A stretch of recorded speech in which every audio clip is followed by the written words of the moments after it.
பக்தி ஒளி நேயர்கள் அனைவருக்கும் வணக்கம். அடுத்ததாக நாம் இந்த பதிவுல பார்க்கக்கூடிய ஒரு விஷயம் என்னன்னா, வைகாசி விசாகம்.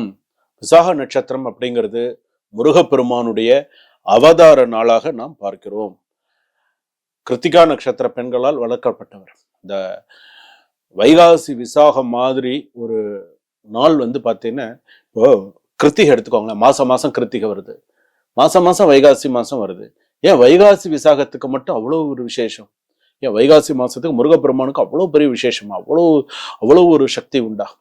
வைகாசி மாசத்துலேருந்து நீங்க கணக்கெடுத்துன்னு அடுத்தது அந்த ஐப்பசி தான். அதோட அந்த ஐப்பசி, அதுக்கு நடுவில் ஆடி கிருத்திகை, தை கிருத்திகை எல்லாம் நிறைய வரும். ஆனா வைகாசி விசாகத்தை என்னைக்குமே மிஸ் பண்ணிடாதீங்க. வைகாசி விசாகத்தை நீங்க மிஸ் பண்ணினீங்கன்னா, அதாவது சித்திரை வைகாசி தமிழ் மாசத்துல 2வது மாதத்துல வரக்கூடிய அந்த முருகப்பெருமானுடைய நாளை நீங்க மிஸ் பண்ணாம வழிபாடு பண்ணினீங்கன்னா தான் அந்த வருஷம் போல அந்த முருகப்பெருமானுடைய பூரண இது உங்களுக்கு இருக்கும். அந்த முருகப்பெருமானை நீங்கள் வழிபாடு செய்ய, சில பேர் மாலை போட்டு விரதம் இருக்கிறவங்க இருக்காங்க, சில பேர் பாத யாத்திரை போகக்கூடியவர்கள் இருக்காங்க. வைகாசி விசாகத்துல பாலதண்டாயுதபாணி, அதே போல பாலமுருகன், அதே போல எல்லா சுவாமிக்கும் பார்த்தீங்கன்னா பால் குடம் 108 1008 பால் குடம் எடுப்பவர்கள்லாம் இருக்காங்க. வைகாசி விசாகத்துல மாதிரி நிறைய விசேஷங்கள்லாம் இருக்கு, சுவாமி புறப்பாடு. ஸோ அந்த வைகாசி விசாகம் அப்படிங்கிறது சுவாமிக்கே உகந்த, முருகப்பெருமானுக்கே உகந்த ஒரு நட்சத்திரம். அவர் அவதரித்த நாள், அவர் முருகப்பெருமானுடைய நாள். சரிங்க சுவாமி, அந்த நாள்ல நம்ம என்னென்ன பண்ணணும், நம்ம என்னென்ன வழிபாடு செய்தால் நம்ம குடும்பத்துக்கு நல்லது, நம்ம என்னென்னலாம் நம்ம செய்யணும், என்னென்னலாம் செய்தால் முருகப்பெருமானுடைய பூரண அருள் எங்க குடும்பத்துக்கு இருக்கும்? முதல்ல முருகப்பெருமானுக்கு வைகாசி விசாகம் என்னைக்கு வருது? 9ஆம் தேதி வருது, திங்கட்கிழமை அன்னைக்கு வருது. ரைட், திங்கட்கிழமை சோமவாரம் முருகப்பெருமானுக்கு நிறைய உகந்த நாள். நல்ல நாள்ல திங்கட்கிழமை நல்ல நாள்ல வருது. சரி, அந்த நாள்ல பாத்தீங்க அப்படின்னு சொன்னா, முதல்ல இந்த வைகாசி விசாகம் அந்த நட்சத்திரம் எந்த நேரத்துல இருந்து ஆரம்பிக்கிறதோ அந்த நேரத்துல இருந்து அது முடியும் வரை விரதம் இருக்கணும். விசாகம்னு காலையில இருந்து சாயங்காலம் வரைக்கும் நான் விரதம் இருந்தாச்சு, அவ்வளவுதான் முடிஞ்சிருச்சு அப்படின்னு கிடையாது. அந்த நட்சத்திர நாழிகையை முழுமையாக அனுபவிக்க வேண்டும். அந்த நட்சத்திரத்தை முழுமையாக விரதம் இருக்க வேண்டும் முருகப்பெருமானுக்கு. அடுத்ததாக நீங்கள் செய்ய வேண்டியது என்ன அப்படின்னு கேட்டா, முருகப்பெருமானு கோவில்ல வீட்டுல வழிபாடு பண்றீங்க, வீட்டுல வழிபாடு பண்ணிட்டு அடுத்தது என்ன பண்றீங்க? கோவில்ல போய் வழிபாடு செய்வீங்க. கோவில்ல போய் எப்படி வழிபாடு பண்ணணும்? என்னைக்குமே இப்பன்னு இல்லை, எப்பொழுதுமே நீங்க முருகப்பெருமானுடைய விஷயங்கள்ல நீங்க வழிபாடு பண்ணணும் அப்படின்னு சொன்னா, முருகப்பெருமானுடைய முதல் விஷயம் என்ன தெரியுமா? அந்த முருகப்பெருமானை அந்த வைகாசி விசாகத்துல வழிபாடு செய்தால் வாழ்வில் எதிரிகள் விலகும், அதே போல நோய்கள் குணமாகும், குடும்பத்தில் அமைதி பெருகும், தொழில், கல்வி, வெற்றி எல்லாத்துலயுமே நிறைய சக்சஸ் கிடைக்கக்கூடிய நாளாக அமைகிறது. அப்ப அந்த நாள்ல இப்ப நீங்க கோவிலுக்கு போறீங்க அப்படின்னு சொன்னா, கோவிலுக்கு 6 விதமான மலர்களை கொண்டு அர்ச்சனை செய்ய வேண்டும். 6 விதமான மலர்களை. கோயிலுக்கு போறோம் சும்மா ஒரு பூ எடுத்து சாத்திட்டு வர்றது கிடையாது. 6 விதமான மலர்களை கொண்டு அர்ச்சனை செய்தால் அந்த வருஷம் பூரா உங்களுக்கு அந்த பலன் உங்களுக்கு அடைஞ்சிருவீங்க. 6 விதமான, ஆறுமுக சுவாமி கேள்விப்பட்டிருக்கீங்களா? 6 முகத்துக்கு அர்ச்சனை பண்றாங்களே, கேள்விப்பட்டிருக்கீங்களா? ஆறுமுக சுவாமி அதேதான். சத்துர்சம்ஹார மூர்த்தி கேள்விப்படுறோமா? அதேதான். 6 விதமான மலர்களால் முருகப்பெருமானுக்கு என்ன பண்ணணும்? அர்ச்சனை பண்ணணும். அந்த நாள்ல மாவிளக்கு போடலாம். உங்களுடைய பிரார்த்தனைகள் ஏதாவது இருந்தா நிறைவேற்றலாம். உடம்பு சரியில்லை குழந்தைக்கு, எப்ப பார்த்தாலும் குழந்தை சிரிண்டு அடறான், குழந்தை ரொம்ப முடியல, குழந்தைக்கு ரொம்ப இதா இருக்கு, படிக்கமா, ஏதாவது ஒரு சில சூழ்நிலைகள் வருது வச்சுக்கோங்களேன், அந்த நாள்ல நீங்க தத்து கொடுத்தீங்கன்னு வச்சுக்கோங்களேன், அந்த குழந்தைய அமோகமா இருக்கும். அந்த நாள் வைகாசி விசாகத்துல குழந்தைய தத்து கொடுக்கறது, உதாரணத்துக்கு சொல்லணும், ஒரு குழந்தைக்கு பேச்சு வரல, கொஞ்சம் சில விஷயங்கள் சரியா இல்லைன்னு வச்சுக்கோங்களேன், சில பேர் சொல்றாங்களே ஜாதகம் குழந்தைய தத்து கொடுக்கறது நல்லது, முருகனுக்கு தத்து கொடுங்கலாம் சொல்றாங்களே, அந்த நாள்ல தத்து கொடுத்தால் சிறப்பு. அந்த குழந்தை அமோகமா வளரும். முருகப்பெருமான் பார்த்துப்பாரு, நீங்க பார்த்துக்க வேண்டாம், முருகப்பெருமான் பார்த்துப்பாரு. அதே போல 6 விதமான மலர்களை கொண்டு சுவாமிக்கு அர்ச்சனை பண்ணணும். முக்கியமா அதுல 6 விதமான மலர்ல அரளி மலரும் ஒன்று. உங்களுக்கு எது, நான் ஒரு குறிப்பிட்டு நான் ஒரு 6 மலர் நான் சொன்ன வச்சுக்கோங்களேன், இங்க சாமி சொல்லிட்டாங்க இங்க தேடணும் அங்க தேடணும், 6 விதமான மலரை மனசுல ஞாபகம் வச்சுக்கோங்க. 6 விதமான மலரா இருக்கணும், முருகப்பெருமானுக்கு உகந்த புஷ்பங்களா இருக்கணும். சுவாமிக்கு எடுத்துட்டு போய் 6 மலர்களை எல்லாத்துலயும் கொஞ்சம் கொஞ்சத்தினால சுவாமிக்கு அர்ச்சனை பண்ணி கொடுங்க அப்படின்னு சொல்லி அர்ச்சனை பண்ணுங்க. சங்கல்பம் பண்ணி உங்க பேரு நட்சத்திரம் சொல்லி அர்ச்சனை பண்ணுங்க. நீங்க எத்தனை பேர் விசாக நட்சத்திரம் துலா ராசியில இருக்கீங்க? எத்தனை பேர் நீங்க விசாக நட்சத்திரம் விருச்சக ராசியில இருக்கீங்க?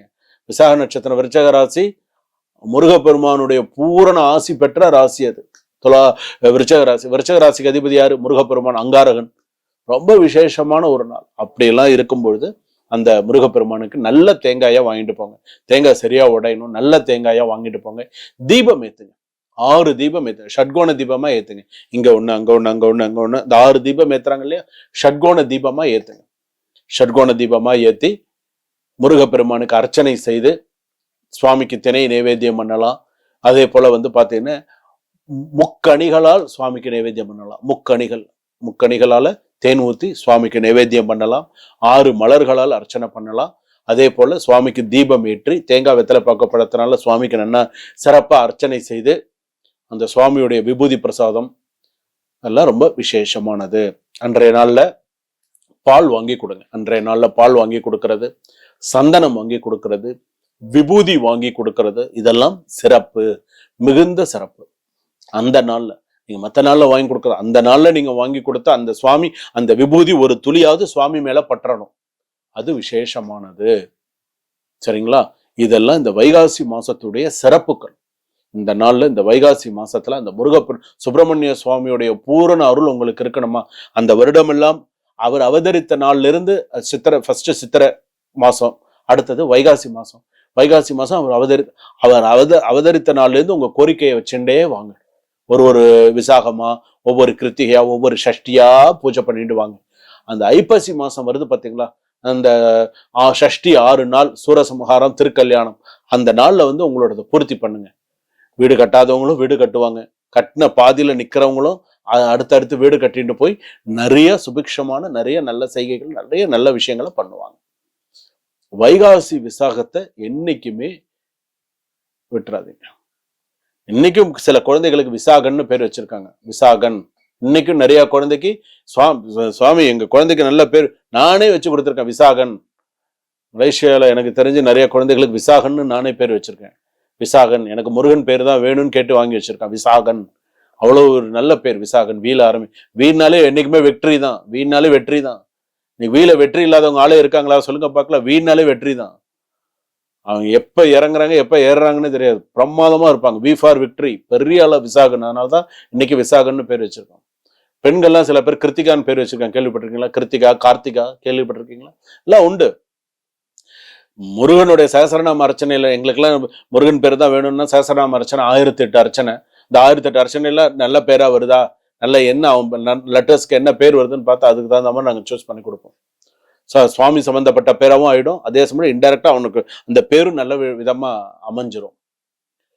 இன்னொருத்தருக்கு கூட பாத்தீங்கன்னா, எனக்கு தெரிஞ்ச ஒரு குழந்தைக்கு நான் பேர் வச்சேன். குழந்தைக்கு முருகப்பெருமான் நல்ல குழந்தைக்கு நல்ல ஒரு இன்னைக்கு அந்த குழந்தை அமோகமா இருக்கு. அந்த குழந்தையோட பேர் ஞானஸ்கந்தன். எவ்வளவு நல்ல பேர் ஞானஸ்கந்தன். எவ்வளவு நல்ல பேர். அதனாலதான் என்னைக்குமே முருகப்பெருமான் வழிபாடு இது என்னைக்குமே தோல்வி கிடையாது. வெற்றிக்கு அறிகுறி முருகப்பெருமான் வழிபாடு. முருகப்பெருமானை இருக்க பிடிச்சிருக்கிறவங்க நிறைய பேர் இருக்காங்க. இன்னைக்கு இப்படிதான் நடந்து முருகனே உயிருன்னு இருக்கிறவங்க எல்லாம் இருக்காங்க. முருகனே உயிர் அப்படிங்கிறவங்க எல்லாம் இருக்காங்க. அவருக்கெல்லாம் முருகனுடைய பூரண ஆசை அவங்களுக்கு எல்லாருக்கும் உண்டு. ஏன்னா குழந்தை தெய்வம் இல்லையா? அந்த குழந்தைக்கு தான் சீக்கிரமா கோபம் வரும். அந்த குழந்தை தான் நல்லதும் செய்யும். அந்த குழந்தை தான் வழிகாட்டுதலும். அந்த குழந்தை தான் சத்ரு சம்ஹாரமூர்த்தி. எதிரிகள், அரசியல் எதிரிகள் எல்லாத்தையும் ஒழிச்சு கட்டுறது அந்த சுவாமி தான். அதாவது அந்த சத்ரு சம்ஹார திருசதி அர்ச்சனையில பாத்தீங்கன்னா வேல் மாறல், வேல் அர்ச்சனை எல்லாம் தனி நல்லா. அதெல்லாம் சில விஷயங்கள்ல நல்லா சங்கல்பம் பண்ணி நல்லா பண்ணணும். சங்கல்பமே 1/2 மணி நேரம் 3/4 மணி நேரம் உட்காந்து சொல்லி நல்லா திருப்தியா பண்ணி கொடுக்கணும்.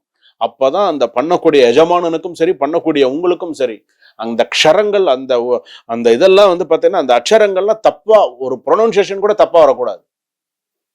அவ்வளவு விசேஷமானது. சரிங்களா? சுபம். வாழ்க வளமுடன்.